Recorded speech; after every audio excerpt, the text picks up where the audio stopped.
আমার নাম মোহাম্মদ খোকন। আমার বাড়ি পাবনা জেলা। বন্ধুরা, আমি আমার জীবনের এই গল্পটা শুরু করার শুরুতে আপনাদেরকে আমার পরিবারের ব্যাপারে জানিয়ে রাখি। আমার পরিবারে আমি আছি, আমার বাবা আছে, মা আছে, রয়েছে আমার দাদা দাদি সহ আমার ছোট একটা বোন। আমরা টোটাল এক ভাই এক বোন। আমাদের পরিবারটা পাবনা শহর থেকে একটু দূরে কোনো এক অজপাড়া গায়ের এক নিম্ন মধ্যবিত্ত পরিবার।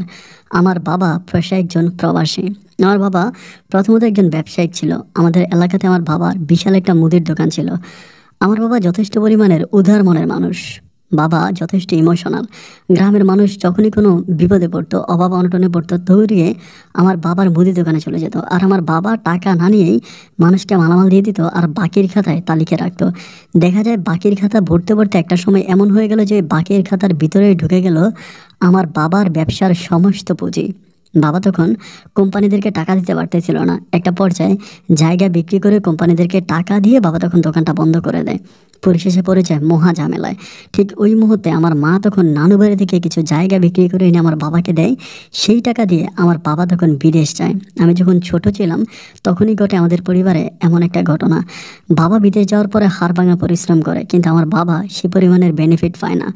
যে কোম্পানিতে আমার বাবা কাজ করে এটা ছিল একটা ক্যাটারিং কোম্পানি বলতে আপনি হয়তো অনেকেই বুঝেন না। সাপ্লাই কোম্পানি যেটাকে বলে, সাপ্লাই মিন্স হচ্ছে বাবা যেই কোম্পানিতে কাজ করতো ওই কোম্পানি বাবাকে অন্য একটা কোম্পানির কাছে বিক্রি করে ফেলে। বাবা যদি প্রতিদিন 100 টাকার কাজ করে তো বাবাকে দেওয়া হতো 40 টাকা, আর 60 টাকা যে কোম্পানি বাবাকে স্পন্সর করেছে ওই কোম্পানি নিয়ে যেত। খুব দুঃখ কষ্ট আর যন্ত্রণার মাঝে আমার বাবার প্রবাসের দিনগুলো কাটতে থাকে। এমন করেই দিন আর রাতগুলো পার হচ্ছিল। আমার বাবা যদিও আমাদেরকে টাকা পয়সা কম দিতে পারতো, কিন্তু প্রতিদিন ফোন করে আমার আর আমার বোনের মা বাবা সহ দাদা দাদি প্রত্যেকের খোঁজ খবর আমার বাবা খুব ভালো করে নিত। সময়গুলো এভাবে কাটতে কাটতে আমি তখন আমাদেরই এলাকার কোনো একটা স্কুল থেকে এসএসসি পাস করি এবং এসএসসিতে আমার মোটামুটি খুব ভালো একটা রেজাল্ট হয়। আমার একটা ঘনিষ্ঠ বন্ধু থাকে যার নাম হচ্ছে রাজীব আর আমি একসাথেই পড়াশোনা করতাম। রাজীবের সাথে আমার সম্পর্কটা একেবারে ভাইয়ের চেয়েও আরও বেশি কিছু। রাজীব আমাকে ছাড়া কিছু বুঝতো না এবং আমিও রাজীবকে ছাড়া কিছু বুঝতাম না। আমাদের দুজনের মাঝে অনেক রকমের গভীর সম্পর্ক হতো। এমনও হইতো যে রাজীব আর আমি রাতের পর রাত আড্ডা মারতে মারতে সকাল হয়ে যেত। রাজীব বেশিরভাগ সময় আমাদের ঘরেই থাকতো।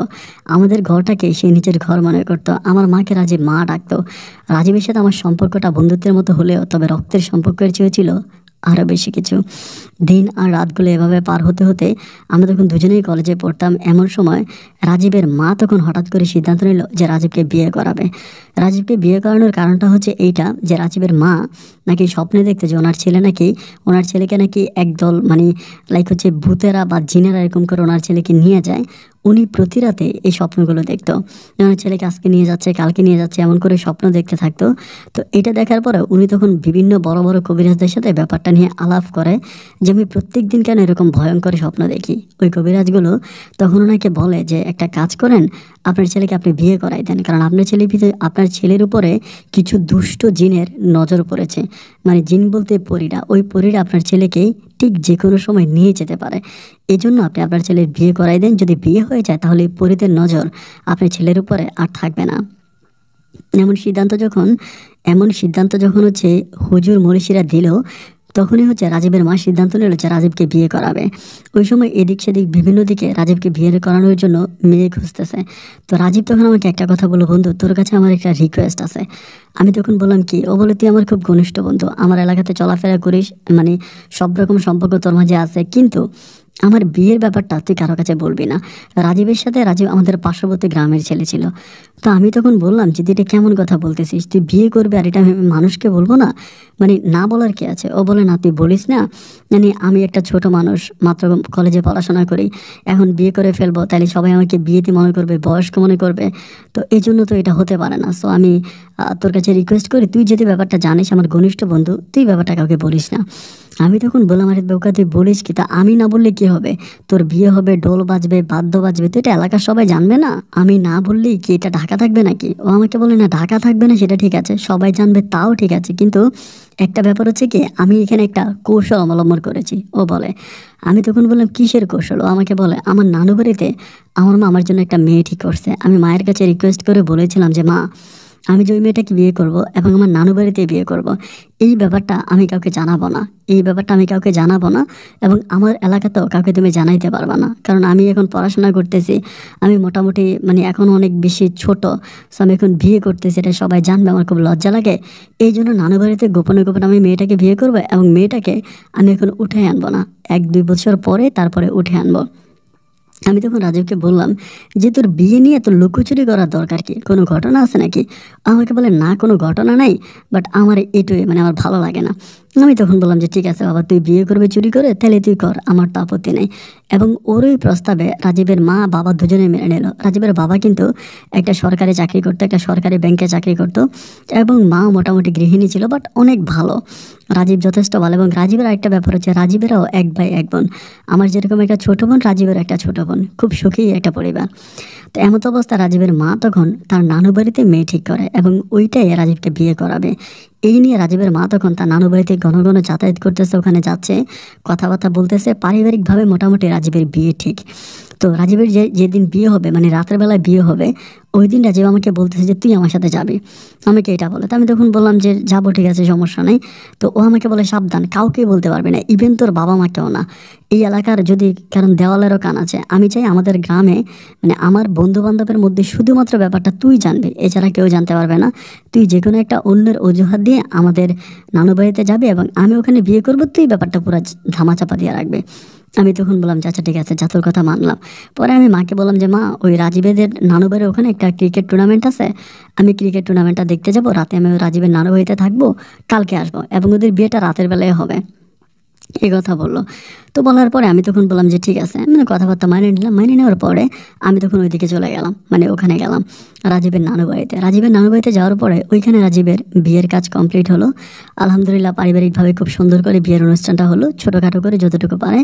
এবং আমি একটা ব্যাপারে খুব অবাক হয়ে গেলাম, আমাদের গ্রাম থেকে রাজীবের বাবা আর মা ছাড়া একটা মানুষ পর্যন্ত ওই বিয়েতে গেল না, মানে একটা মানুষও গেল না। আমার কাছে ব্যাপারটা তখন ভীষণ অবাক লাগলো যে কী ব্যাপার, আমাদের গ্রাম, পাশের গ্রাম, একটা মানুষ, ইভেন রাজীবের কাকা ছিল, চাচা ছিল, চাচি ছিল, অনেক আত্মীয় স্বজনরা ছিল, কাউকে পর্যন্ত বিয়ের ব্যাপারটা জানানো হয় না। রাজীব একেবারে গোপনে বিয়েটা করেছে। আমার কাছে ব্যাপারটা ভীষণ সন্দেহমূলক মনে হলো যে এরকমভাবে তো বিয়ে হওয়ার কোনো কথাই না। যাই হোক, বিয়ে হয়ে গেল। কিন্তু বিয়ে হওয়ার পরে এরপরের দিন আমি বাড়িতে আসলাম। বাড়িতে আসার পর তো আমি আমার মতো করে আছি, ঘরে যাচ্ছি, খাওয়া দাওয়া করতেছি, বাইরে ঘুরতেছি, চলতেছি। সময়গুলো এভাবে কাটতে কাটতে আমার মা আমাকে বারবার জিজ্ঞেস করে যে কী রে, কী ব্যাপার, রাজীব রে ইদানিং দেখতেছি না, কম কম আসে। তো আমি মায়ের কাছে কিছু বলি না, অ্যান্ড বলার তো দরকার নেই, বলে কী হবে, আমি এটা মায়ের কাছে বলি না। না বলার পরে কিছুদিন পরে তখন মানে আমাদের বাসায় রাজীব আবারও আগের মতো আসতো, আবারও যাতায়াত শুরু করে। আমার মাকে বলে যে নানু বাড়িতে একটু ঝামেলা ছিল, এই জন্য আমি কয়েকদিন ওখানে ছিলাম। এবং আরেকটা ব্যাপার শুনলে অবাক হয়ে যাবেন যে রাজীবের বিয়ে হয়েছে, ও হাতে পর্যন্ত একটু মেহেদি দেয় নাই, এমনভাবে। যাই হোক, বিয়ের কাজ কমপ্লিট হওয়ার পরে তো আমাদের বাড়িতেও তখন মানে বিয়ের পর একটু কম আসতো, মানে ওভাবে যাতায়াত করতো না, একটু কমিয়ে দেয়। তো কমিয়ে দেওয়ার পরে এভাবে কিছুদিন যাওয়ার পরে হঠাৎ করে আমাদের কলেজের মাঠে মানে বিবাহিত আর অবিবাহিত একটা ফুটবল টুর্নামেন্ট ছাড়া হয়। মানে ওই টুর্নামেন্টে খেলবে হচ্ছে মানে বিবাহিত দল একদিকে, অবিবাহিত দল হচ্ছে আরেক দিকে। তো যেহেতু আমাদের কলেজেরও অনেক ছেলেপেলেরা বিয়ে করে ফেলেছে, আবার বাইরের অনেক মানুষ আছে বিবাহিত, তো তাদের সাথে মিলিয়ে আমরা মানে শুধু যে কলেজের ছেলেরা খেলবো তা না, বাইরের মানুষরাও মিলে খেলা হবে। এভাবে করে হচ্ছে ক্রিকেট মানে ফুটবল টুর্নামেন্টটা ছাড়া হয়। তো যাই হোক, অনেকগুলো দল ওখানে জয়েন করে। আমরা তখন মোটামুটি খুব ভালো করে এটার মানে যে যারা পাশ করবে তাদেরকে হচ্ছে রঙিন টেলিভিশন দেওয়া হবে, ওরকম কথাবার্তা হয়। তো হওয়ার পরে তখন রাজীব কী করে, আমাদের দলে খেলে। মানে ও তো বিয়ে করছে তো কেউ জানে না, তো এই জন্য অবিবাহিত হিসাবে আমাদের দলে খেলে। তো আমাদের দলে খেলে ওইদিকে হচ্ছে ওরা খেলতেছে, মানে বিবাহিত দলরা খেলতেছে। এমন করে খেলা শুরু হলো। আলহামদুলিল্লাহ, খেলাও খুব ভালোভাবে কমপ্লিট হলো। কিন্তু দুঃখজনক ব্যাপার হচ্ছে যে আমরা ঠকে গেলাম, যারা বিবাহিত তারাই জিতে গেল। ওরা 2টা গোল দিল, আমরা 1টা গোল দিলাম। ওরা জিতলো, জিতার পরে ওদেরকে আমরা ওই যে টিভিটা দিয়ে দিলাম, যেটা আমরা পুরস্কার স্বরূপ এনেছিলাম, ওই টিভি দিয়ে দেওয়া হলো। তো দিয়ে দেওয়ার পরে বাড়িতে আসছি সন্ধ্যার সময়, মাগরিবের পরে বাড়ি আসার পরে আমার বোন আবার একটু দুষ্ট টাইপের ছিল, মানে প্রচণ্ড পরিমাণ দুষ্টামি করো। আমারে বলে, হ্যাঁ ফুটবল খেলে তো ঠকে আসছো, কেমন লজ্জা করে, বিবাহিতদের কাছে ঠকে গেছো, বিবাহিতদের কাছে ঢুকছো, মানে লজ্জা করে না? অবিবাহিত ছেলেদের গায়ে নাকি অনেক শক্তি, তারা নাকি অনেক মানে অনেক শক্তিশালী হয়। কিন্তু কি হইলো, বিবাহিত লোকরাই তো আসলে শক্তিশালী। আমি তখন বললাম যে আমার দলও তো বিবাহিত লোক ছিল, ওরা যে খেলার মধ্যে ক্রিমিনালি করছে এই জন্যই কিন্তু টুর্নামেন্টটা পাই নাই, মানে আমরা জিততে পারি নাই। আমার বোন বলে কি বললা, আসলে কিন্তু রাজীব ছাড়াও আরও 2টা ছেলে ওরাও বিয়ে করছে, কিন্তু এলাকার মানুষ জানে না। ওই 2টা ছেলেও কিন্তু খেলে, মানে একটার বউ মারা গেছে এবং আরেকটা খেলে, ওইটা কিন্তু বাইরের লোকেরা জানে না। একজন নানুবাড়িতে থাকতেছে, আরেকজন এমনি আমাদের এলাকার পার্মানেন্ট। তো টোটাল 3জন কিন্তু খেলছিল, তারা কিন্তু বিবাহিত ছিল। তো আমি তখন বললাম যে ওরা অবিবাহিত হইলো, মানে বিবাহিত মানুষের মতো ঢেলে ঢেলে খেলছে, এই জন্য পাস করতে পারিনি আমরা। আমরা কিন্তু খুব ভালো খেলছি। আমার বোন তখন বলে হ্যাঁ, মানে এখন মানে নাচতে না জানলে উঠান বাঁকা, কত ধরনের এক্সকিউজ দেখাবা। একে তো ঠইকা গেছো, এখন সরি বলবা, মানে কোথায় ক্ষমা চাইবা যে তোমরা ঠইকা গেছো, মাথা নিচের দিকে থাকাবা না, এখন মানে গলা উঁচু করে কথা বলতেছো, লজ্জা করে না, এরকম করে আমাকে বলে। আমি তখন বললাম কেন, তোর কি বিশ্বাস হয় না যে এই খেলার মধ্যে কারচুপি হয়েছে, আমাদের দলে বিবাহিত লোকেরাও খেলছে। আমার বোন বলে কে কে কে বিবাহিত লোককে। আমি বললাম যে সর্বপ্রথম বিবাহিত খেলছে তো আমার বন্ধু রাজীবে তো খেলছে। এটা বলার পরে আমার বোন তখন আমার দিকে এক অপলক দৃষ্টিতে তাকে বলতেছে কি বলো, রাজীব ভাইয়া বিবাহিত? আমি বললাম অফকোর্স বিবাহিত, ও বিবাহিত হয়ে তো খেলছে, এই জন্য তো আমরা ঠকে গেছি, আমাদের খেলার ভিতরে কারচুপি হয়েছে। আমার বোন তখন আমার দিকে এমন এক দৃষ্টিতে তাকালো যেন তার চোখ থেকে পানি টলমল করতেছে। আমি বললাম কে রে, কী হয়েছে, তোর কোনো সমস্যা নাকি? ও তখন কিছু বলে না, ভিতরে ঢুকে গেল। ঘরের ভিতরে ঢুকলো, ঢোকার পরে ঘরের দরজা আটকাই দিল, আটকাই দিয়া মানে আর দরজা খোলে না। পরে রাতের বেলা আমরা খাবারের জন্য ডাকতেছি, কিরে বোন খাবি আয়, ও আসে না, খাবে না, মানে খাবারও খাবে না, কিছু না, বুঝলাম না কিরে খাবার কেন খাচ্ছে না। পরে ডাকতেছি তুই খাবার খাবি না কেন, ও আসে না। যাক রাতটা কোনো মতো কাটলো। সকালবেলা মা আমাকে বলতেছে কিরে কালকে রাতে কি তোর বোনের সাথে তোর কোনো ঝগড়া হয়েছে? আমি বললাম না, আমার বোনের সাথে তো কোনো ঝগড়া হয় নাই। মা বলে যদি ঝগড়াই না হবে তাহলে রাতের বেলা খাবার খাইলো না কেন? ওকে খাবার খাওয়ার জন্য ডাকলাম, যেতে খেতে আয়, খেতেও খাইলো না এবং সারা রাত দরজাও খুললো না, রুমের ভিতরে ঢুকে মনে হয় কান্নাকাটি করতেছে। সকালবেলা তখন প্রায় 9টা বেজে গেছে। আমি তখন দরজা তাকাচ্ছিলাম যে দরজা খোল, দরজা খুলো, তখন দরজা খুলছে। খোলার পর দেখলাম যে তার চোখ দুটো একেবারে লাল হয়ে আছে, একদম লাল হয়ে আছে, মানে খুবই ভয়ঙ্কর অবস্থা, চেহারা চিনে যায় না। আমি তখন বললাম কী রে বোন তোর কিছু হয়েছে? আমাকে বলে ভাইয়া কিচ্ছু হয় না, আমার ভাল লাগতেছে না, এটা বলে। আমি তখন বললাম যে হয়তো মেয়েদের অনেক শারীরিক সমস্যা থাকে, এরকম কিছু হয়তো হতে পারে, আমি এই জন্য তাকে ডিস্টার্ব করলাম না। যাই হোক, ও ঘোরাফেরা করলে এদিক সেদিক ঘোরাফেরা করলে দেন ও তখন আবারও চলে গেল। মানে যাক দিনটা কোনো মতে কাটলো। দুপুরে ও তখন 1 মুঠ ভাত খাইলো, 1 মুঠ ভাত খাইলো এবং তার চোখে মুখে এক বিষণ্ণতা আমি দেখতে পাচ্ছি। আমি তখন এবং দাদা দাদি আমরা সবাই মিলে তখন খুব টেনশনে পড়ে যাই, মানে কী ব্যাপার, মানে কারণটা কেউ কেন এরকম করতেছে, মানে কিছুই বুঝতে পারতেছি না, মানে একেবারে বিষণ্ণতার ভিতরেও পড়ে যায়। এবং এই ব্যাপারটা মা বাবাকেও বলে ফোনের মাধ্যমে, বাবাও তখন ব্যাপারটা নিয়ে খুব চিন্তিত মধ্যে পড়ে যায় যে এটা কী হইলো। যাই হোক, এরপরে বিকালবেলা মানে বিকালটাও কেটে গেল, ও কোথাও যাচ্ছে না, বাইরের দিকে যাচ্ছে না, ঘরের মধ্যে বসে আছে। সন্ধ্যার পরেও আমাকে বলতেছে ভাইয়া, ওর কাছে কিন্তু আবার মোবাইল ফোন আছে, ওর কাছে ফোন আছে। তো আমাকে বলে যে ভাইয়া একটা কাজ করবো, আমাকে এটা বলে। আমি তখন বললাম যে কী কাজ? বলে আমাদের বাসায় তো অনেক দিন ধরে হচ্ছে রাজীব ভাই আসে না, তুমি কি আজকে একটু রাজীব ভাইকে ডাইকে আনবা? আমার বোন আমারে বলতেছে। আমি তখন বললাম যে কেন, রাজীবকে ডাকতে হবে কেন, কোনো সমস্যা?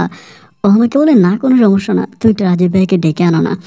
না, আমি বললাম যে রাজীবকে ডাকলে রাজীবকে এখানে আসবে। আর মানে আমার বোন বলে আসবে না কেন, তুমি যাও না, রাজীব ভাইকে একটু ডেকে নিয়ে আসো, আমাকে খুব ভালো করে বলে। যখন এভাবেই প্রেশার দেয় আমি তখন বললাম আচ্ছা ঠিক আছে যাব, আমি রাজীবকে ডেকে আনবো। কিন্তু রাজীবকে যে আমি ডেকে আনবো তার কারণটা কি আমাকে একটু জানতে তো হবে। আমাকে বলো অনেকদিন ধরে দেখি না। আমার বোন কিন্তু আবার রাজীবের সাথে প্রচুর দুষ্টামি করতো, মানে দুজনের মাঝে অনেক দুষ্টামি হইতো, অনেক মজা মাস্তি হইতো। তো এই জন্য আমি মনে করলাম যে হয়তো রাজীবকে মিস করতেছে, যার জন্য ডাকতেছে। দেন আমি তখন মানে বাসায় গেলাম, মানে রাজীবদের ঘরে গেলাম, গিয়ে রাজীবকে ডাকলাম যে রাজীব, আমার বোন তোরা ডাকতেছে এবং তোর সাথে জানি কি কথা বলবে, যাইতে বলছে। এটা বলার পরে বলি কে ডাকে, তোর বোন? আমি বললাম হ্যাঁ। ও বলে আচ্ছা যা, আমি আসবো রাতের বেলায়, এটা বলে দেন আমি তখন চলে আসলাম বাসায়। বাসায় আসার পরে রাজীব তখন আমাদের এখানে আসলো না, মানে অনেক রাত হয়ে গেল, আসে না। আমার বোন একটু পরে বলে কি ভাইয়া রাজীব ভাই আসলো না? আমি বললাম ও তো বললো আসবে, তুই একটু ফোন কর না। বলে আমার ফোন তো ধরে না, তুমি কল দাও, এটা বলে। পরে আমার নম্বর থেকে কল দিই, তাও আমার কল ধরে না। না ধরে প্রায় রাত 11:30টার দিকেও আসছে, এসে আমাদের মানে জানালা তাকাচ্ছে, আমার জানালা তাকাচ্ছে। তো আমি তখন জানালা খুলে দেখলাম, আমি কী রে তুই রাত 11:30 বাজে আসলি, তোর সন্ধ্যার সময় আসতে বললাম, আমার বোন তো ঘুমায় গেছে। তো ওর কথা শুনে আমার বোন মানে লাফ দিয়ে উঠে গেছে, পাশের ঘরে ছিল, মানে পাশের রুমে ছিল, উঠে গেছে। ওইটা বলতেছে ভাইয়া তুমি দরজা খুলে রাজীব ভাইকে ভিতরে আসতে বলো। যখন এইটা বলি, বলার পরে রাজীব তখন বলে না আমার একটা কাজ আছে, তোর সাথে আমার কালকে দেখাবে, তোর বোনকে বলেছে আমি কালকের কথা বলবো, আমি একটু ঝামেলায় আছি, এটা বলেও তখন চলে যায়। আমার কাছে ব্যাপারটা তখন খুব একটু সন্দেহজনক মনে হয় যে ব্যাপারটাকে আমি কিছুই বুঝতে পারছি না। পরে আমি আমার বোনকে বললাম, বোনের রুমে গেলাম, গিয়ে আমি বললাম, কী রে রাজীবের সাথে তোর কোনো সমস্যা, কিছু হয়েছে? রাজীব তোর সামনে আসতে চায় না, ব্যাপারটা কি বলতো? আমাকে বলে কিচ্ছু না। এই করে ও ঘুমায় যায়, তখন আমিও ঘুমায় যাই। ঘুমায় যাওয়ার পরে হঠাৎ করে রাত আনুমানিক প্রায় 1টা থেকে 2টার দিকে চিৎকারের শব্দ শুনতে পাই। আমার বাবা মা দুজনেই চিৎকার করতেছে। চিৎকারের শব্দ শুনে আমি তখন ঘরের দরজা খুলি এবং ঘরের দরজা খুলে দেখতেছি আমার বোনের মুখ থেকে অনর্গল রক্ত বেরোচ্ছে। রক্ত বেরোচ্ছে এবং রক্তের লালা বেরোচ্ছে। খুব বাজে অবস্থাকে দেখার পর খুব ভয় পেয়ে যায়। কী ব্যাপার, এরকম কেন হইল? কিছুই বুঝতে পারছি না। আমি তখন চিৎকার করে এদিক সেদিক লোক ডাকাডাকি করে আমার মা বাবা তখন তারে আমার মা আর আমার দাদা ডাকাডাকি করে তখন তারে খুবভাবে এখান থেকে উঠে তারে সিএনজি ডাকে তাকে উঠানো হয় এবং জানতে পারি সে বিষ খাইছে। তো বিষ খেলো, কেন বিষ খেলো, কী অবস্থা, কিছুই বুঝতে পারছি না। পরে ডাক্তারের কাছে নিয়ে যাই। বলতে আমরা হসপিটালে নিয়ে যাই, মেন হসপিটালে যখন ডাক্তার থেকে অ্যাবরেশন করায়, বলতে ভিতর থেকে বিষ বের করার পরে ডাক্তার আমাদের কাছে এসে আমাকে বলতেছে যে আপনি কি তার ভাই? আপনার বাবা নেই? বললাম যে বাবা তো বিদেশে থাকে, আমার মা আছে। পরে বলে মা কথা, আমি বললাম যে মা কান্না করতেছে, অজ্ঞানের মতো হয়ে গেছে আমার মা কান্না করতে করতে। পরে আমাকে বলতেছে আপনার বোনের আপনার যেই আপনার বোনের পেটের যে বাচ্চারা আছে ওইটাকে বাঁচাতে পারলাম না, কিন্তু আপনার বোন আলহামদুলিল্লাহ সুস্থ আছে এবং বাচ্চা অ্যাবরেশন করে ফেলতে হবে, আমাদেরকে এক্সট্রা পে করতে হবে, এটা বলে। আমি তখন বললাম যে বাচ্চা কি বলতেছেন এগুলা? পরে বলে হ্যাঁ, আপনার বোনের পেটে তো বেবি ছিল, এটা আমাকে বলে। আমি তখন অবাক হয়ে যাই, কিরে আমার বোনের পেটে বেবি আসবে কোত্থেকে? আমি তো বুঝতে পারতেছি না। আমার বোনের পেটে বেবি আসার তো কথাই না, আমার বোনের তো বিয়ে হয় নাই। পরে আমি বললাম যে যাই, আমি ডাক্তারকে আর কিছু বুঝতে দিই না, মাকেও কিছু বুঝতে দেয় না।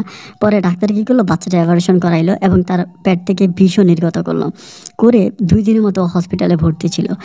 আমি কিন্তু এই ব্যাপারটা আর কাউকে বলি না। এক্সট্রা টাকা লাগছে, আমি কিন্তু এক্সট্রা টাকাও পে করছি, এক্সট্রা টাকাও কিন্তু ডাক্তারকে দিয়েছি, যেহেতু বাচ্চা খালাস করা লাগছে। কিন্তু আমি মাকেও বলি না, আমার দাদা দাদি কাউকেই বলি না। আমি ওরে নিয়ে বাড়িতে আসলাম 2 দিন পরে। 2 দিন পরে বাড়িতে আসার পরে ও একদম ব্যাবলা হয়ে গেছে, কথা বলে না, একদম চুপচাপ, কেমন জানি একটু একা একা থাকে, পড়াশোনাও করে না, খাওয়া দাওয়া করে না, কোথাও বসে থাকে, খুবই বাজে অবস্থা ওর, এরকম। তো আমি তখন বললাম যে বন্ধুর কী হয়েছে আমাকে একটু বলতো, কিছুই বলে না, কোনো কিছুই বলতে চায় না। তার প্রায় 5 থেকে 6 দিন এভাবে কাটে। 5-6 দিন পর একদিন আমি বাজারের দোকানে বসে চা খাচ্ছিলাম। আমি কিন্তু এই ব্যাপারটা এই পর্যন্ত কাউকে বলি না, কারণ আমি আমার বোনের মুখ থেকে শুনবো যেটা ঘটনাটা কী, এরপর আমি জানাবো, আমার টার্গেট হচ্ছে এটা। কিন্তু 5-6 দিন পর আমি একদিন বাজারের দোকানে বসে আছি, হঠাৎ করে আমাদের এলাকার খাইরুল নামের এক ছেলে আমার বলতেছে যে আরে ভাই, আপনি যেখানে বসে আছেন আপনার ভাই তো আপনার বন্ধুর বাড়িতে গিয়া ধর্ণা দিছে। আমি বললাম আমার বন্ধুর বাড়িতে গিয়া ধর্ণা দিছে, বুঝলাম না কিসের ধর্ণা দিছে। ও তখন আমার বলতেছে কিসের ধর্ণা দিছে একটু পরে বুঝতে পারবেন। আমি আমি তখন বললাম এই বেটা শোন, তারা কী হয়েছে? পরে বলে আপনার বন্ধুরে বিয়ে করার জন্য আপনার বোন ওখানে লিফলেট নিয়ে দাঁড়ায় আছে। আমি বললাম কোন বন্ধু? বলে রাজীব ভাইয়ের এখানে। শোনার পর আমি তখন আসমান থেকে পড়ছি মনে হয়। একে তো আমি জানতে পারছি আমার বোনের পেটে বাচ্চা ছিল, তখন আমি ব্যাপারটা বুঝতে পারি যে আমার বোনের সাথে রাজীবেরই ঘটনাটা ঘটছে এবং রাজীব এই জন্যই খুব গোপনে বিয়েটা করছে। এটা আমি তখন বুঝতে পারি যে কেন রাজীব কাউকে না জানিয়ে এত গোপনে বিয়ে করলো। প্রশ্ন জাগলো আমার মনে যে রাজীব যখন গোপনে বিয়ে করলো ওর বাবা মা কেন ওকে সাপোর্ট করলো এবং আমার বোন কেন রাজীবের বাবা মায়ের কাছে গেল, কারণটা কি বুঝতে পারি না। না বুঝতে পারার পর আমি যেহেতু ভাই ওইখানে যাইতে পারি না, ওই চায়ের দোকানে আরেকটা ছেলে থাকে আমার খুব পরিচিত, তারে আমি পাঠাই। আমি বললাম যে তুই মোবাইল ফোনটা নিয়ে যা, তোর সাথে আমি কলে থাকবো, তুই লাইন কাটবি না, ওইখানে কী হয় না হয় আমি সব কিছু শুনবো। তো ওই কী করে মোবাইল ফোন নিয়ে ভিতরে ঢোকার পরে ওইখানেও কথাবার্তা বলে। এখন মোবাইলে কিন্তু কথা ক্লিয়ার আসতেছে না, আমার বোন কিন্তু আস্তে আস্তে কথা বলতেছে, আমি কিন্তু যাই না। আমার বোন 2-2.5 ঘন্টার মতো ওইখানে থাকার পর আমার বোন তখন আমার বাড়িতে চলে আসে।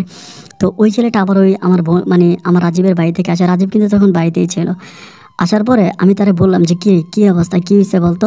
পরে বলে রাজীব ভাই ঘরের ভিতরে দরজা আটকায় ছিল, রাজীব ভাইয়ের বের হয় নাই, কিন্তু আপনার বোন আপনি কি শোনেন নাই? আমি বললাম যে না আমি কথা অতটা শুনতে পাই না ফোনের মধ্যে। আমার বলে আপনার বোন রাজীবের বাবা মায়ের সাথে অনেক ঝগড়া করছে। আমি বললাম কেন? আমাকে বলতেছিল যে আপনার বোন রাজীবের আব্বা আম্মাকে বলতেছিল যে আপনার ছেলের সাথে যে আমার সম্পর্ক আছে, আপনার ছেলের বাচ্চা যে আমার পেটে আছে, এগুলো তো আপনারা জানতেন, জানার পরেও কেন আপনার ছেলেকে অন্য কোথাও বিয়ে করাইলেন? আপনারা বলছেন যে তোমার বাবা মাকে জানাইও না, কাউকে জানাইও না, এটা কাউকে জানাইলে মান সম্মান নষ্ট হবে, তোমার ভাইকে জানাইলে এবং তোমার সাথে আমার ছেলের সাথে তোমার ভাইয়ের একটা ঝগড়া হবে, যেটা কাউকে বললেন না, আমরা পারিবারিকভাবে পরে কিছুদিন পরে তোমাদেরকে বিয়ে করাবো। আমাকে বাচ্চা নষ্ট করতে বলছেন, আমি তো বাচ্চা নষ্ট করি নাই, আমি বাচ্চা কেন নষ্ট করব? আমার তো বাচ্চা কোনো অপরাধ করে নাই, তো এখন আপনারা রাজীবকে অন্য কোথাও বিয়ে করাইলেন কেন? কোন সাহসে করেন, আমি আপনার নামে মামলা করব। এগুলো নাকি আমার বোন নাকি রাজীবের বাসায় এগুলো বলে আসছে। এই কথাগুলো ওই চায়ের দোকানদারের ছেলেটা আমাকে বলতেছে। আমি তখন বুঝতে পারলাম যে ও মাই গড, তার মানে এই জন্যই রাজীবের বাবা মা আমার বোনকে বিয়ে করাবে না বলেই কিন্তু রাজীবকে এইভাবে চুরি করে অন্য কোথাও বিয়ে করাই দিছে। আমি তখন ঘরে গেলাম, ঘরে যাওয়ার পর আমার দাদা আমার মা সবাই অনেক কান্নাকাটি করতেছে, আমার বোনকে মারতেছে যে তোর এত বড় সাহস, তুই কেন গেলি, যা হবার তো হয়েই গেছে, তুই আবার কেন তার বাপ মাকে জানাইতে গেলি। এটা সেটা নিয়ে আমার বোন তখন খুব কান্নাকাটি করে, প্রচণ্ড রকমের কান্নাকাটি করে। ও ফাঁসি দিতে চায়, বিষ খেতে চায়, মরতে চায়, অনেক সিক্রেট হচ্ছে। কি করব কোনো কিছুই বুঝতে পারছি না। বোনের মুখের দিকে তাকালে যেন পুরোটা পৃথিবী আমার অন্ধকার হয়ে যায়। আর এই ক্ষেত্রে রাজীব আর আমার সাথে কথা বলে না। রাজীব আমার কাছ থেকে দূরে দূরে থাকে, আমার সাথে খুব একটা কথাই বলে না। এবং ওর সাথে দেখলে আমি ওকে কিছু বলি না, কিন্তু এই যে ঘটনাগুলো ঘটছে আমার কথা হচ্ছে আমি সময় সুযোগ বুঝে ওর সাথে কথা বলবো, এর আগে বলবো না। আমি ওরা কিছুই বলি না, আমি জাস্ট চুপচাপ আছি, আমি দেখে কী হয়। হ্যাঁ, রাজীব আমাকে দেখলে কথাই বলে না, আমার কাছ থেকেও দূরে দূরে থাকে এবং কেমন জানি একটা নিরাপদ দূরত্ব বজায় রাখছে। আমাকে যেখানে দেখে অন্য পথেও চলে যায়। তো এমন করতে করতে কিছুদিনের পরে আমি একদিন মাঠের মধ্যে মানে মাঠের পাশে দাঁড়ায় আছি। দাঁড়াই থাকার পরে ওদের দেখতেছে ওরা খেলতেছে, সবাই খেলাধুলা করতেছে, এখানে রাজীবও খেলতেছে।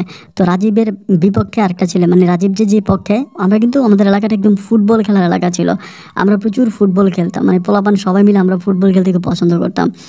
পরে রাজীবের মানে অপোজিট পক্ষে যারা ছিল তাদের ওখানে একটা ছেলে পায়ে ব্যথা পায়, ব্যথা পাওয়ার পরে ও উঠে যায়। তখনই আমাকে ওই যে যিনি ইয়ে ছিল, মানে গলি ছিল রাজীবের বিপক্ষের, ওই গলি তখন আমাকে বলতেছে, মহিন ভাই নাম ছিল, মহিন ভাই আমাকে বলে যে খোকন তুমি আসো, তুমি খেলবা, তুমি আসো, আমার বলে।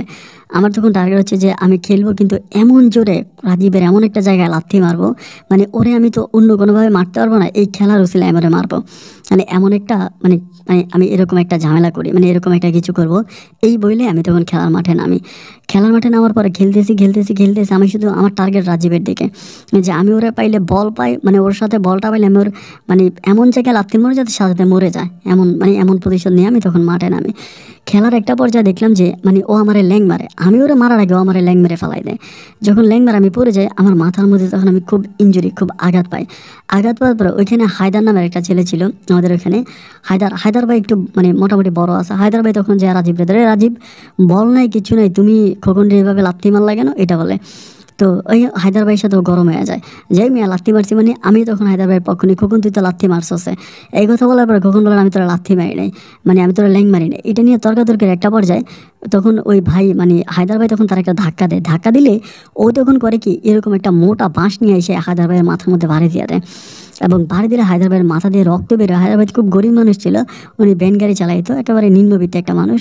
ওই তখন ঢুলে পড়ে যায়, আমরা তখন ওনাকে হসপিটালে নিয়ে যাই। হসপিটালে নিয়ে যাওয়ার পরে ওইখানে একদম মানে প্রত্যক্ষভাবে সাক্ষী কিন্তু আমি, মানে আমি সাক্ষী। তখন হায়দার ভাই করে কি ওনার নামে মামলা করে দেয়।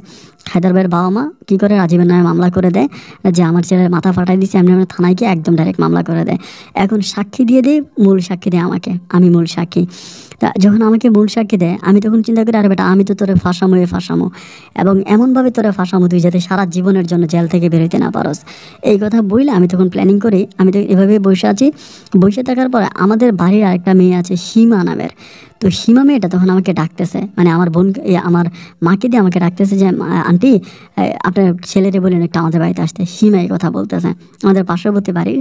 তো আমার মা বলে কি রে সীমা তোরা যাইতে বলছে কেন, আমি তখন বললাম যে কী জানে কি। পরে আমি সীমাদের ওখানে যাই, সীমার ওখানে যাওয়ার পরে আমি তখন রোজিনাকে দেখতে পাই, সীমাদের ঘরে বসে আছে। এখন রোজিনাটা হচ্ছে কে, রোজিনা হচ্ছে আমার ওই বন্ধু রাজীবের ছোট বোন, রাজীবের ছোট বোন রুজিনা ওখানে বসে আছে। তো রুজিনা তখন মানে আমার বোনের বয়সী ছিল, ওরকম ওখানে বসে আছে। তো আমি রুজিনাকে দেখার পর আমি রুজিনার সাথে কথা বলি, আমি সীমাকে বলি যে সীমা কিরে কী হয়েছে ডাকলি কেন। পরে বলতেছে ভাই আমি তো ডাকি নাই, রুজিনা আপনাকে ডাকছে, আপনার সাথে কথা বলবে, এটা বলার পর আমি তখন নিচের দিকে তাকাই আছি, তাকে থেকে বলতেছি যে আমি বললাম রুজিনা কী বলবা বলো। পরে বলতেছে ভাইয়া আমি আপনার কাছে একটা রিকোয়েস্ট নিয়ে আসছিলাম, আমি তো আসলে কী বলবো জানি না, মানে আপনার বোনের সাথে আমার ভাইয়া যা করছে এটা তো মানে কোনো মানুষের কাজ হইতে পারে না, সম্পূর্ণ পশুর মতো কাজ করছে। এখন কি করবো, আমার আব্বা আম্মা ভুল করছে, কারণ আমার ভাইয়া তো বয়স অনেক ছোট, ভাইয়া পড়াশোনা করতেছে, অনেক স্বপ্ন যে ভাইয়াকে আমরা সরকারি চাকরি করাবো, কিন্তু এখন যদি ভাইয়া কোনো একটা মামলাতে জড়ায়া যায় তাহলে কিন্তু আমার ভাইয়াকে আমরা আর ওভাবে কিছু করতে পারবো না, ভাইয়া সরকারি চাকরি পাবে না। এবং এই বিষয়টা নিয়ে আমার আব্বা মানে আমার বাবা মা খুব কান্নাকাটি করতেছে। আমরা শুনেছিলাম মূল সাক্ষী নাকি ছিলেন আপনি, আপনার বোনের সাথে যা হয়েছে সব কিছু ভুলে যান, অ্যান্ড ভুলে গিয়ে আপনি আপনার বন্ধুকে একটু সাহায্য করেন, আমাদেরকে বাঁচান, এটা বলে আমার হাত ধরে কান্না করে দেয়। তো যখন আমার হাত ধরে কান্না করে দেয় আমি তখন বলি যে রুজিনা আমার হাত ছাড়ো, আমি তোমার সাথে কিছু কথা বলি। ও বলে বলেন। হ্যাঁ বললাম রুজিনা তুমি একটা ব্যাপার খালি চিন্তা করে দেখো, আজকে তুমি আমার হাত চেপে ধরলা, তোমার ভাইয়ের মাথায় বাড়ি দিছে এটার জন্য, কিন্তু তুমি একটাবার চিন্তা করে দেখো যে তোমার ভাই আমার বোনের কত বড় সর্বনাশ করছে। আমার বোন বিষ খাইছে, মরতে গেছিল, এবং আমি আমার বোনকে আমরা কোথাও আর বিয়ে দিতে পারবো না, আমার বোনের জীবনে এত বড় কলঙ্ক হয়ে গেল। ও তখন আমাকে বলে দেখেন আপনি যেভাবেই প্রতিশোধ নিতে চান আপনি প্রতিশোধ নিতে পারেন, আপনার প্রয়োজনে আমার মাইরে ফেলেন, এরপরও আমার ভাইয়াকে বাঁচান আপনি, আমার আব্বা আম্মা খুব কান্নাকাটি করতেছে। এটা বলেও তখন আমার হাতে পায়ে ধরে একদম কান্নাকাটি শুরু করে, প্রচুর কান্নাকাটি করে যে আপনি আমার ভাইকে বাঁচান, আপনি কিছু একটা করতে পারবেন ভাইয়া প্লিজ, ওরকম করে বলে। আমি তখন বললাম আচ্ছা ঠিক আছে তুমি মন খারাপ করো না, আমি কি করি তোমাকে জানাবো। আমি এখন তো আরও একদিন আছে, মানে এর পরের দিন হচ্ছে মানে আমাকে কোর্টে যাইতে হবে, হাজিরা মানে আমাকে সাক্ষী দিতে হবে। তো ওই দিন আমি তখন ইয়েতে গেলাম, হচ্ছে বাসায় গেলাম। আমার বাসায় গিয়া আমি চিন্তা করতেছি নিজে নিজে যে রাজীবই ওর মাথায় বাড়ি দিছে, বাড়ি দেওয়া তোর মাথা ফাইটা গেছে, মামলা হচ্ছে এটা, যদি এই মামলা রাজীবকে ধরতে পারে তাহলে হয়তো খুব বড় জোরে 2 থেকে 3 দিন রাখবে, এরপর তো ছেড়ে দেবে, 2-3 দিন পর ছেড়ে দিবে রাজীব, তখন রাজীবের মতো করে আবার চলবে। এটা তো ওর উপরে আমার তেমন কোনো প্রতিশোধ নেওয়া হবে না, বরং আমি ওর শত্রু হয়ে যাব যখন ওর বিপক্ষে গিয়ে মামলাতে আমি হচ্ছে হাজিরা দিব। মানে তখন আমি চিন্তা করলাম যে আমি এমন একটা কাজ করব যাতে আমি রাজীবের ইচ্ছে মতো রাজীবের উপরে আমি প্রতিশোধটা নিতে পারি। ওই প্ল্যানিংটা নিয়ে আমি তখন রাতের বেলায় চিন্তা করলাম যে আমি রাজীবের পক্ষে রায় দিব, হায়দার ভাইয়ের বিপক্ষে গিয়ে আমি রাজীবের পক্ষে রায় দিব। আমি বলবো যে না রাজীব মাথায় বাড়ি দেয় নাই, আমি তখন এটা অস্বীকার করব। অস্বীকার করলে কী হবে, রাজীবের বোনের সাথে আমার একটা ভালো সম্পর্ক হবে। যেমনি রাজীব আমার বোনের ক্ষতি করছে আমি ঠিক তেমনি রাজীবের বোনের ক্ষতি করব। আগে এই কাজটা করার পরে ওর বোন আমাকে বিশ্বাস করবে, আমি ওর বোনের সাথে আস্তে আস্তে প্রেমের সম্পর্ক তৈরি করব, আমি ওর বোনের পেটে বাচ্চা দিয়ে ওর বোনের আমি ছেড়ে দিব, এবং তার চেয়েও খারাপ কাজ আমি ওর বোনের সাথে করবো, তাইলেই সবচেয়ে বড় প্রতিশোধ নেওয়া হবে। এটা চিন্তা করে এরপরের দিন আমি তখন আবার ওই সীমাকে ডাকি, সীমাকে বললাম যে তুমি একটু রুজিনাকে ডাইকে আনো। সীমা তখন যায় রুজিনাকে ডাইকে আনে। রুজিনা তখন বলে ভাইয়া কী সিদ্ধান্ত নিলেন। আমি তখন বললাম রুজিনা শোনো, আমার জায়গায় যদি অন্য কোনো ছেলে হইতো, তুমি যদি 7টা সাপ গলায় দিয়েও বলতা, হাতে পায়ে ধরা কান্নাকাটি করতা, তারপরও রাজি হইতো না। তোমার ভাই আমার বোনের যত বড় ক্ষতি করছে, এরপরেও দেখো ক্ষমাই তো সবচেয়ে বড় গুণ, ক্ষমা। আমি তোমার ভাইকে ক্ষমা করে দিলাম শুধু তোমার মুখের দিকে তাকায়া। আর আমি আসলে কি বলবো তোমাকে ঠিক জানি না, আমার কথাটা বলতে খুব খারাপও লাগতেছে, কিন্তু আমার বোনের কথা ভুলে গিয়ে আমি শুধু তোমাকে আমার ভালো লাগে শুধু এই জন্যই আমি হচ্ছে তোমার ভাইকে আমি আদালতের বিপক্ষে সাক্ষী দিব, তোমার ভাইয়ের পক্ষে সাক্ষী দিব, হায়দারের বিপক্ষে দিব, আমি তোমার ভাইকে বাঁচাই দিব। এটা বলবো তখন আমার হাত ধরে কান্নাকাটি করে ভাইয়া আপনি আমার অনেক বড় উপকার করছেন। আমি বললাম না তাইলে এই যে উপকার করছে এটা তো মনে রাখবা। ও বলে হ্যাঁ ভাইয়া আপনি যখন যেটা বলেন আমি সব কথা শুনতে। আমি বলে ফোন নাম্বারটা দাও। ওর ফোন নাম্বারটা আমি নিলাম, নিয়ে তখন রাতের বেলা আমার সাথে কথা বলতেছি। আমি বললাম দেখো এরপর আমি তো তোমার ভাইয়ের উপকার করতেছি, তোমার মুখের দিকে তাকায়া দেখো রুজিনা আমি তো তোমার পছন্দ করি, মন থেকে পছন্দ করি, আমার তোমার অনেক ভালো লাগে, অনেক দিন ধরে তোমার প্রতি আমি একটু ক্রাশ, এবং এই জন্যই কিন্তু আমি তোমার ভাইয়ের হেল্প করতেছি, তা না হলে কিন্তু জীবনেও করতাম না। ও বলে না না ঠিক আছে আপনি আমাকে পছন্দ করেন এবং আমার জন্য যে এত বড় কাজটা করতেছেন আমি খুব ঋণী আপনার কাছে। এর পরের দিনে আমি তখন আদালতে যাই এবং গিয়ে আমি সম্পূর্ণ রাজীবের পক্ষে সাপোর্ট দেই। আমি তখন বলি যে না রাজীব মাথায় বাড়ি দেয়, অন্য ছেলে বাড়ি দিছে, কিন্তু শত্রুতামি করে এখন হায়দার ভাই রাজীবকে ফাঁসাই দিচ্ছে। পুরো গ্রামে আমার অবস্থা তখন এরকম হয়েছে আমি বলে বোঝাইতে পারবো না। আমি তখন রাস্তা দিয়ে হাঁটতে যাই, সব পোলাপাইন আমার বলে যে ক্রিমিনাল আসতেছে, হারামি আসতেছে, মিথ্যাবাদী আসতেছে, মানে গ্রামের এলাকার কোনো পোলাপাইন আমাকে দেখতে পারে না।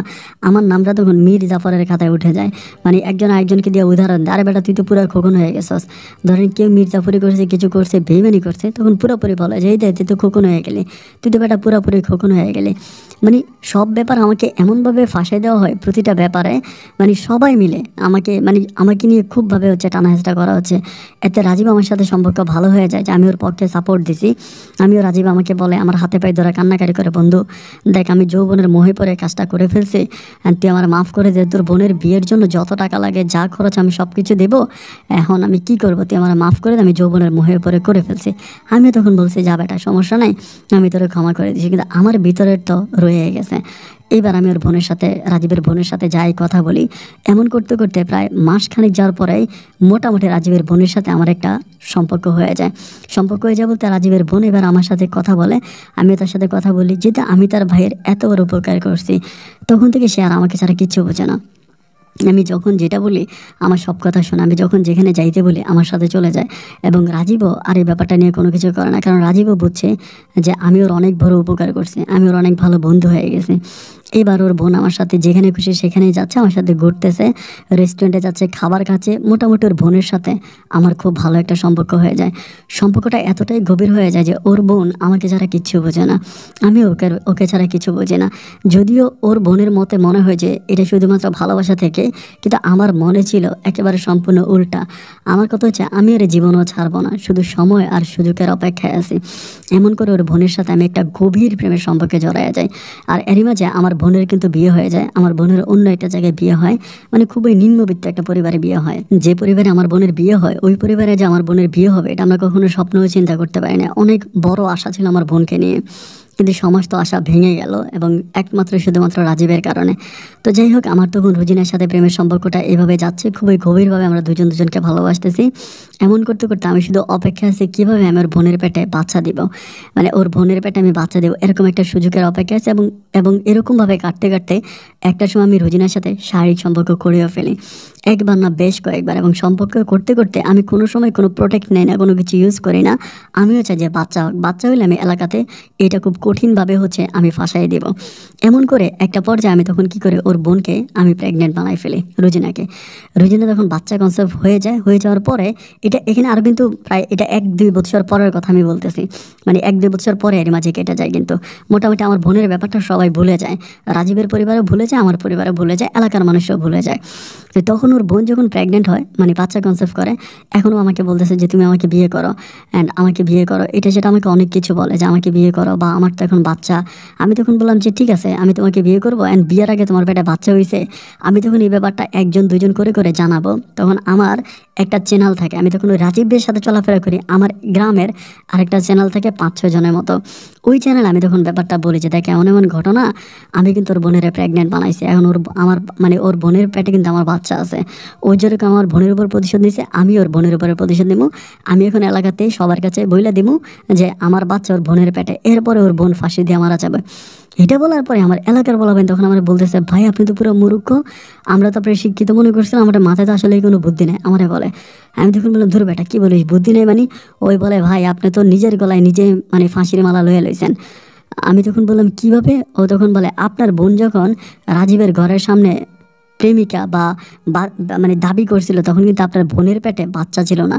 যদি আপনার বোনের পেটে বাচ্চা থাকতো রাজীব কিন্তু বাঁচতে পারতো না, রাজীব কিন্তু আগে পরে ধরা খেয়ে যেত যদি আপনার বোনের পেটে বাচ্চা থাকতো।